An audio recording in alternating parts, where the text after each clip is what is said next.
So this is the Prime Minister of the UK. I know you're worried about the level of illegal migration into this country. Digital ID is another measure to make it tougher to work illegally here, making our borders more secure. The UK is now actually pushing digital ID. I said it was going to take like a couple of years. It turns out it didn't even take a couple of months. Well, folks, it looks like the conspiracy theorists were right yet again, because just a couple of days ago, Keir Starmer announced that we're all going to be getting a digital ID. Compulsory, not optional, mandatory. You must have one. And maybe you're thinking, well, this doesn't sound too bad because I'm kind of used to having things on my phone by now. You know, my debit cards, my credit cards, my boarding pass to get on a flight. And after all, this is going to be completely normalized across Western countries in probably 5 years. I know some people are saying that they won't use it. I think that the amount of people that are saying that and the amount of people that will actually do it will be a very different number. Because once people start experiencing inconveniences because they're not complying with this feature, and once there are punishments and things like that for not complying with it, people will immediately start doing it. Keir has promised that this What are your thoughts on the mark of the beast? I don't think this is the mark of the beast. It's an ID. It's just simply not the mark of the beast. I mean, like, I understand your point, but it's just categorically not that. Be used to tackle illegal working. You will not be able to work in the United Kingdom if you do not have digital ID. Wow. That's a pretty big one, huh? Oh my God.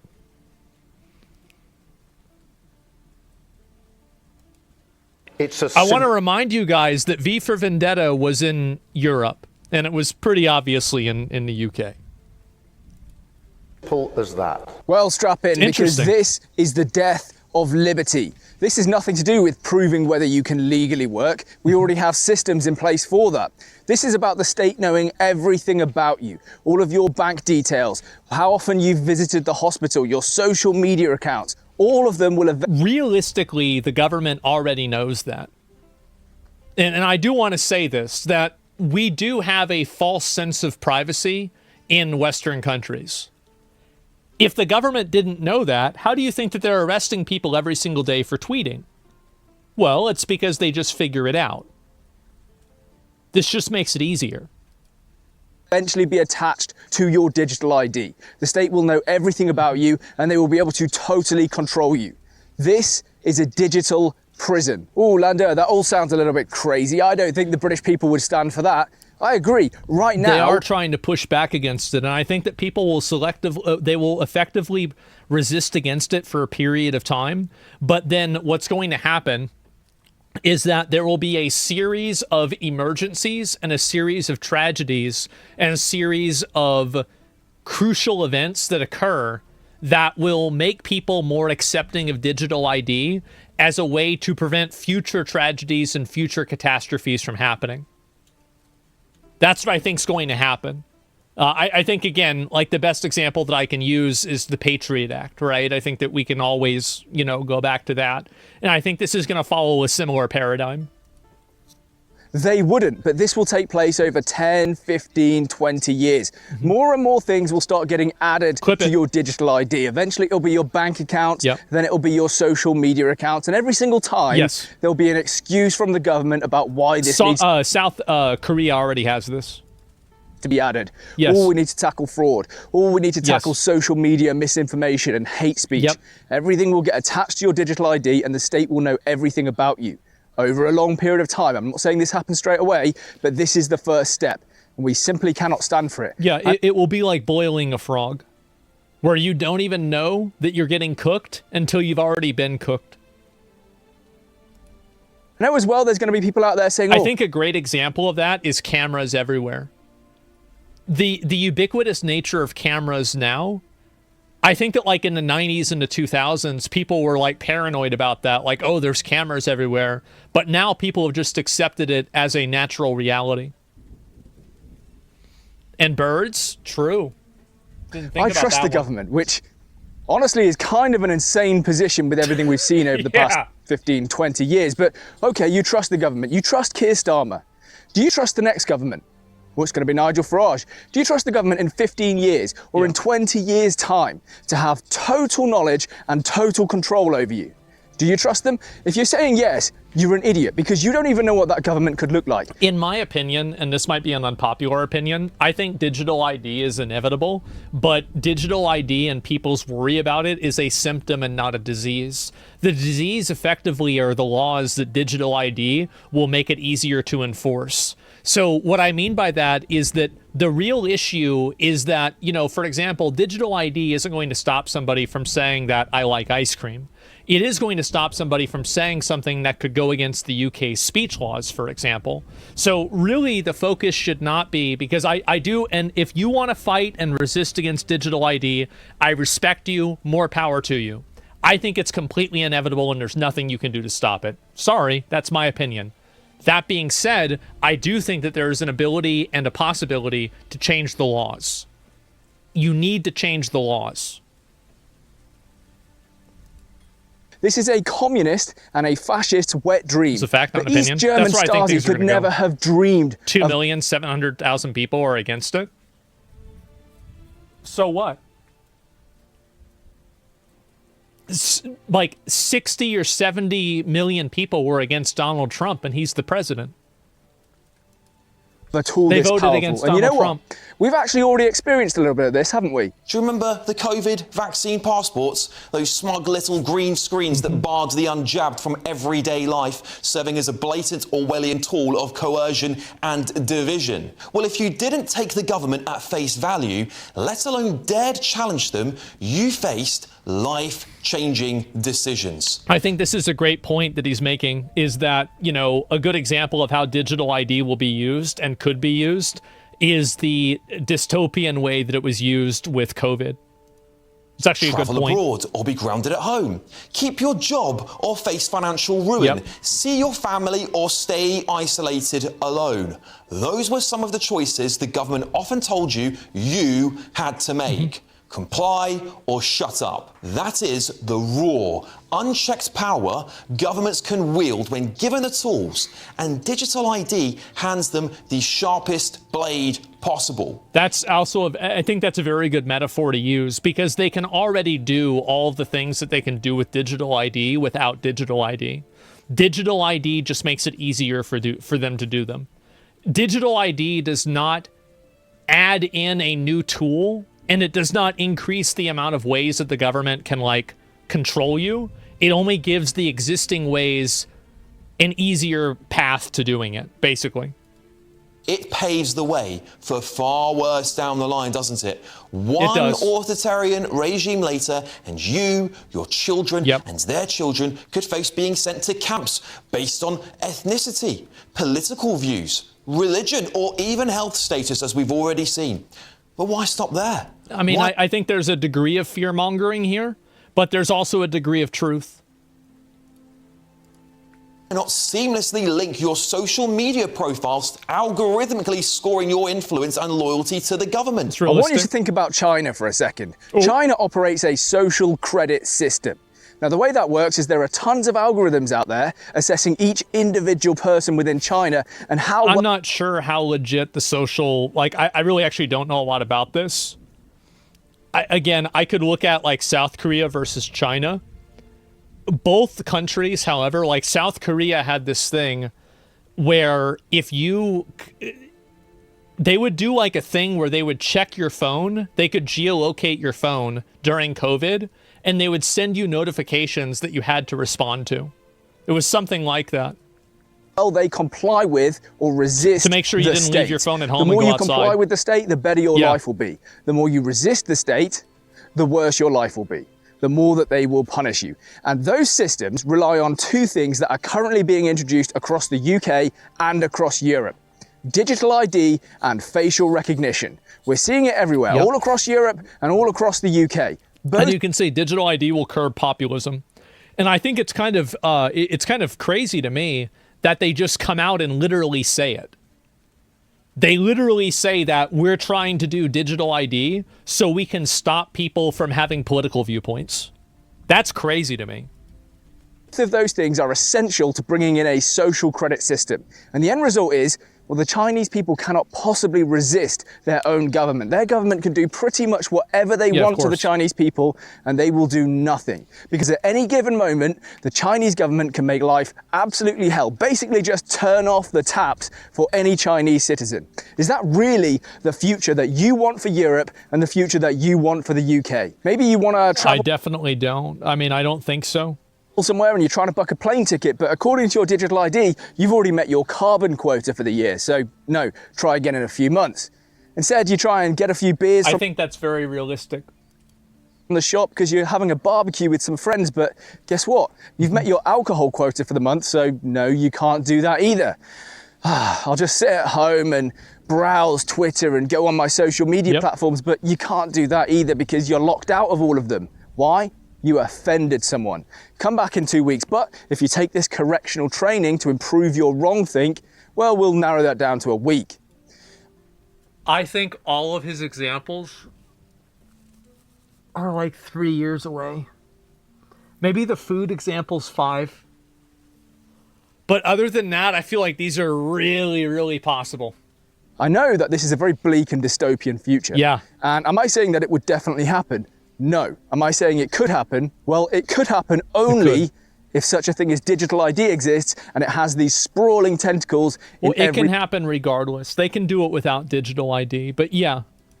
Part of your life. Not the digital ID, the state will control your life or have the ability to control your life and the rights that you have. Do they think we won't revolt? No, I don't think people will revolt for digital ID. I know that everybody says that they will. I don't actually think that they will.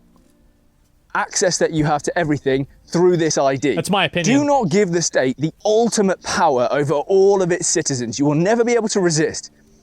Don't give the state that power. Expect that if you give the state a power, it will be used against you. Now, I know Keir Starmer's out there trying to convince people that this is some kind of plan to tackle illegal migrants working, but guess what? He's lying to you. It's bullshit. Well, they're co-opting an issue that they created in order to push a degree of control. This is kind of what I was saying before, like, if you guys remember me saying this a lot, is that I always wonder if some of the reasons why the government allows things to get as bad as it does is because it creates a situation where people will accept the government taking an authoritarian solution to a problem because they're so sick of the problem. It's kind of like how the Philippines elected Duterte because of how bad drug dealers were in there. Every job I've ever had, I already prove my identification. I show them my driving license or my passport and my national insurance number. It's very simple. Well, you create a situation that people will solve with any means necessary, and then you create the means that are necessary, which are not in their benefit. Already have systems in place. Create a problem, foreigners working in the country, they have to show an electronic visa. They basically already have a digital ID only for the foreigners who have those visas. It's nonsense what he's suggesting. The people who are working illegally, they bypass all of those systems, and guess what? They'll bypass your digital ID as well. They'll still find loopholes around it like they do with Deliveroo, like they do at the car washes. And look, the government knows where all of these people are and where they're working. Go to any migrant hotel and guess... If the government wants to invest resources into finding somebody, they will find them. I would say 99 times out of 100. The only reason why they don't find a lot of these people is because they just simply don't care. And it's not that important. 100 times out of 100? Probably, yeah. What, there's 50 Deliveroo bikes outside, but the government doesn't want to do anything about it. Let me just put this argument to bed once and for all. How are you going to prove who you are to get your digital ID? You're probably going to have to go somewhere and show them your passport and your national insurance number. Well, guess what? If you can do that, you can already prove your citizenship. It's that simple. Yep. So when he's trying to tell you this is a way to tackle illegal migrants working, well, it is, but it's also not necessary. There are already tools required to do that to begin with, and you don't need digital ID in order to stop illegal migrants from working. They're creating an imaginary, this is like an imaginary like situation where it's like, oh, the only way we can solve this is digital ID. No, it's not. There are a lot of other ways to solve it. Nonsense. It's like saying the only way to lose weight is to cut off your leg. No, I could think of other ways too. Knows where they're working, cut your arm off knows how to stop it, but they simply won't do it. Leave the ECHR, repeal the HRA, deport people. They won't do it, and that's the problem. They're trying to pretend that this is their It does solution work, because though. they don't Yeah, want it to deal does. with the actual solution because, hey, that sounds like a lot of hard work. Do not listen to Keir Somebody Starmer. in chat said it's a solution looking for a problem. And I think that's a really great way to explain digital ID. A solution looking for a problem. Lines about how this is going to tackle the illegal migrant crisis. It isn't. Okay, let's imagine What for a a second surprise. that my philosophical arguments about the death of liberty and walking into a digital prison haven't managed to convince you that this is a terrible idea. Well, let's look at some practical considerations instead. Estonia's digital ID system hacked.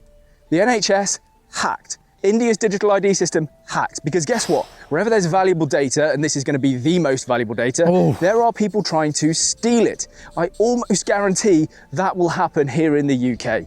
Another practical consideration, cost. This happens all the time. It happens with private companies too. Sony, it happens with them. What are they like? What's the quota for Sony? Like maybe once every 2 years?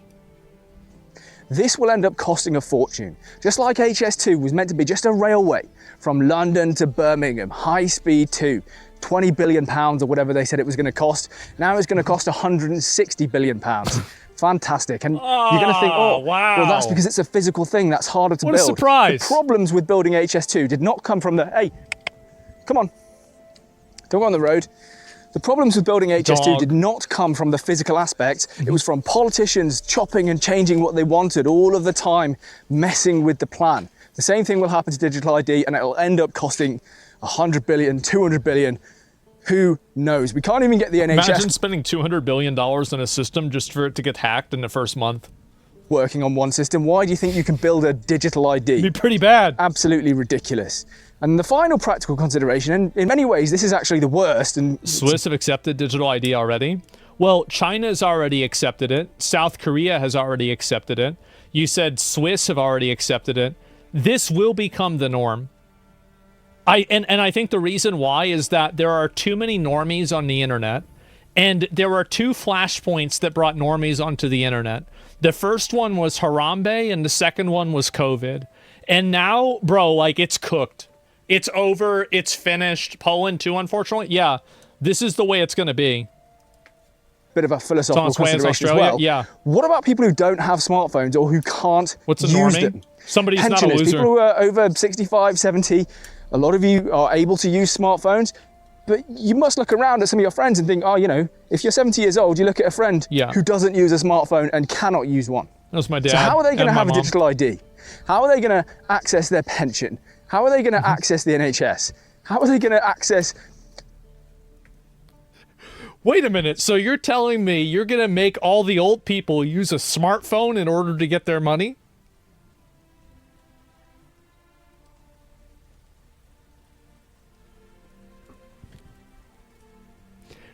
This sounds to me more like a feature than a bug. You know? social media. How are they going to be able to vote? Because it wouldn't surprise me if your digital ID gets linked to voting. That's Maybe evil? they'll even Yeah. know who you voted for. That'll be secretly kept on record. Very undemocratic, that. In fact, and this idea just occurred to me, and it's very, very cynical, maybe by the time of the next election, you will need a digital ID to vote. And that way, Labour's hoping they can get rid of a few million pensioners and sneak back in. Smart. I don't know if that's true. I haven't really given that much thought, but the practical considerations are one thing, but I don't want you to get dragged down in them because they are secondary to what the future could look like if we actually allow this to come in. And the future could look very bleak. Remarkably, this policy is actually so bad that almost everybody outside of the Labour Party is united against it. And I'm talking about Jeremy Corbyn, Rupert Lowe, Nigel Farage, Ed Davey and Owen Jones. These are people involved in politics on completely opposite ends of the political spectrum. And they all know that this is a terrible, terrible idea. It's the death of liberty. I will keep saying it. But what's that? You want to know where Kemi Badenoch sits on all of this? Well, she's come out and said, oh, there are arguments for it and against it. Of course, it's the same with everything. The Tories, it's just part of the uni party.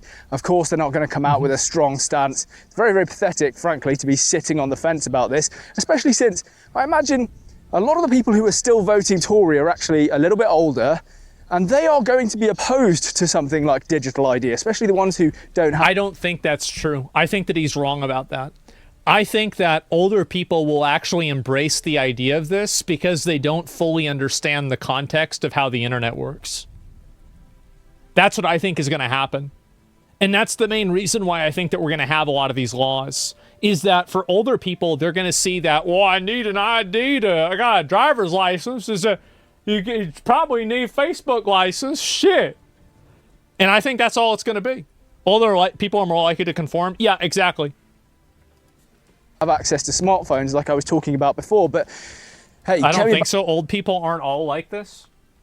I agree with you. I don't think that every single old person will have the same stereotypical viewpoint that I am giving to them. But I think that enough of them will be that it will be a majority. Badenoch, the Tories, Labour, and if it's not, all they have to do is wait to pass this until there's another terrorist attack, and then right after that, pass it, then they'll all vote for it. That's what I would do. That's what we did with the Patriot Act. Never let a tragedy go to waste. And let me just say this is a real truth bomb that I'm going to drop on you here. Real discussion in Parliament disappeared a long time ago. They created the illusion that these two parties, Labour and the Conservatives, were actually disagreeing or debating topics by shouting and jeering and personal insults. You know, whenever you turn it on at Prime Minister's questions, it's just, "Ray, Ray." It's pathetic. Well, we have this in America. Like, for example, both parties unilaterally support Israel. There's not a political party that you can be a part of in America that has any sort of real weight to it that is a party that promotes not being invested in Israel's success in the Middle East. This is just like, we have this issue here. But actually, in terms of real significant political difference between these two parties, there's basically nothing. They create the illusion of debate and discussion and difference so that you feel good when you go to the polls. But since Tony Blair, these two parties have basically been exactly the same. So don't be surprised that Kemi Badenoch is coming out with a very weak position. And actually, you know what? There are even people within the Labour Party, to their credit, I guess. I mean, I don't really like Clive Lewis, but Clive Lewis within the Labour Party has come out against this. He said that, no, this is absolutely terrible. A few final thoughts from me, because I feel like I've talked for quite a long time and this is going to be a long video. This was not in the Labour Party manifesto. What a surprise. Keir Starmer did not talk about this when he was asking for your vote because he didn't want to have people like me telling you what because it's something that's not popular. And it's only popular whenever you can take advantage of people's fear. That's the reason why. This is really about. In fact, a year ago, take a listen to what Keir was saying. You have given us a clear mandate, and we will use it to deliver change, to restore service and This respect. guy's such a fucking limp dick. Like, it's amazing that he even got elected or anybody is listening to him at all. To politics. End the era of noisy performance. It's obvious. Tread more lightly on your lives. Starmer promised that he would tread more lightly on your life, but I guess he's changed his mind. Well, Because no, now he was only saying that to migrants. he's bringing in digital ID, Tony Blair's wet dream, the basis of a mass surveillance and control protocol in Britain. This is the sound of Keir Starmer treading lightly on your life. Yeah, I don't think so. Look, what can we do about this? How can we stop this? Well, there is a petition. There's always a petition. It's getting close to 2 million Apparently, it's almost already at 3 million signatures now.